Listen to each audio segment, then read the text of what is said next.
જય માતાજી મિત્રો, મારી યુટ્યુબ ચેનલમાં તમારું સ્વાગત છે। આજે આપણે વાત કરીશું કે ફેસબુકની અંદર મોનેટાઇઝ કરવા માટે કયા કયા ડોક્યુમેન્ટની જરૂર પડે છે। તો ઘણા મિત્રોને નથી ખબર પડતી અને એની અંદર એડ કરવા માટે કયા ડોક્યુમેન્ટની જરૂર પડે છે એ આજે હું તેની માહિતી આપવાનો તો ચેનલને સબસ્ક્રાઇબ કરી લો અને બીજા મિત્રોને શેર કરો। જે મિત્રો ફેસબુકની અંદર સારી એવી મહેનત કરી રહ્યા છે એ મિત્રો માટે છે ને જે ફાલતુ વિડીયો કે જે ટાઈમ પાસ માટે આ વિડીયો જોતા નહીં, જે મિત્રો ફેસબુકની અંદર મારી જેમ સારી એવી ઇન્કમ કરવા માગે છે। કન્ટેન્ટ મોનેટાઇઝેશન ટૂલ ઇન્સ્ટ્રુમેન્ટ કે બોનસ એની અંદર સેટઅપ લખેલ આવતું હશે। એની અંદર સેટઅપ કરવામાં મિત્રો તમારે ઘણા ડોક્યુમેન્ટની જરૂર પડતી હોય છે। તો મિત્રો તમારી ડોક્યુમેન્ટની જરૂર કરવા માટે તમારી પાસે હોવા જોઈએ અને ના હોય તો તમારા કોઈ સભ્યને તમે એની અંદર એડ કરી શકો છો। તો એ કયા ડોક્યુમેન્ટ હોય છે તો મિત્રો એની હું પણ માહિતી આપવાનો છું।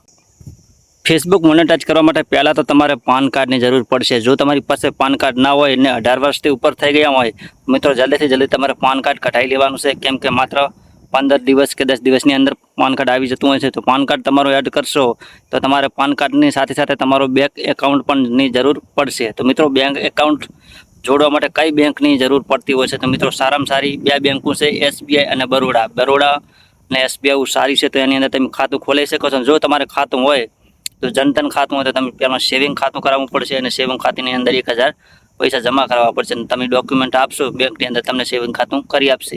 એટલા માટે તમારે આ બે વસ્તુની જરૂર પડે છે, એક બેંકની અને એક પાન કાર્ડની। જે તમારા નામનું પાન કાર્ડ હોય અને તમારા નામની બેંક એડ હોય, જે તમારા નામનું કશું જ ના હોય તમે કોઈ પણ તમારા ઘરનું, તમારા ભાઈનું, તમારા માતાનું કે તમારા કાકાનું તમે એડ કરી શકો છો। જરૂર તો તમારું એડ કરશો તો બહુ મજા આવશે, કેમ કે તમારી બેંકની અંદર તમારી જરૂર પડે તો તમે જાતે જઈને એની અંદર કામ કરી શકો છો। પહેલાં તો મિત્રો હું ભૂલી ગયો કે બેંકની સાથે સાથે એક SWIFT કોડની જરૂર પડતી હોય છે। તો ઘણા મિત્રોને નથી ખબર હોતી કે SWIFT કોડ એટલે શું। તો SWIFT કોડ મિત્રો બેંકની અંદર તમે એસબીઆઈ કે બરોડાની અંદર ખાતું ખોલાવો તો તમે જે મેનેજર હોય સાહેબ એની અંદર તમારે કહેવાનું છે કે મારે SWIFT કોડની જરૂર છે। જે બહારની કરન્સી ડોલરની અંદર આવતી હોય છે જ્યારે SWIFT કોડ તમારે એની અંદર પે આઉટ બનાવવાનું આવતું હોય ત્યારે તમારે એડ કરવાનો આવતો હોય તો SWIFT કોડની ખબર ના પડતી તો એ પણ કોમેન્ટ કરો બરોડાનો અને મારી એસબીઆઈનો મારી પાસે છે તો હું તમને મેસેજ કરજો, હું તમને SWIFT કોડ જરૂર આપીશ અને SWIFT કોડની માહિતી પણ જરૂર આપીશ।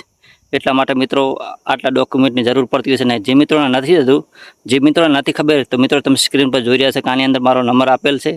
તમારે માત્ર જે મિત્રોને પે આઉટ બનાવવાનું છે, જે મિત્રોને પે આઉટની અંદર નથી ખબર પડતી તો મિત્રો આમ જે મારો મેસેજ છે વોટ્સઅપ પર એની અંદર મેસેજ કરજો અને હું એની અંદર તમને પે આઉટ માત્ર વ્યાજબી ભાવે તમને બનાવી આપીશ, કેમ કે હું પૈસા નથી લેતો પણ ઘણા મિત્રોના ફોન આવતા હોય છે અને હું ટાઈમ કાઢીને તમને પે આઉટ બનાવી આપતો એટલા માટે થોડા ઘણા ચાર્જ તમને લાગશે।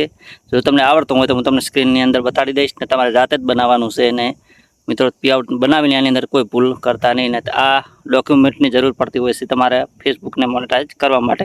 પાન કાર્ડ અને બેંક એકાઉન્ટ અને બીજું કોઈની જરૂર પડતી નથી। પાન કાર્ડ, બેંક એકાઉન્ટ અને SWIFT કોડની જરૂર પડતી હોય છે, એટલા માટે બીજા કોઈ ડોક્યુમેન્ટની જરૂર પડતી નથી। તો ગભરાવાની કોઈ જરૂર નથી। તો નવા હોય તો ચેનલને સબસ્ક્રાઇબ કરી દો અને બીજા મિત્રોને શેર કરો જે મિત્રોને ફેસબુક મોનેટાઇઝની ખબર નથી।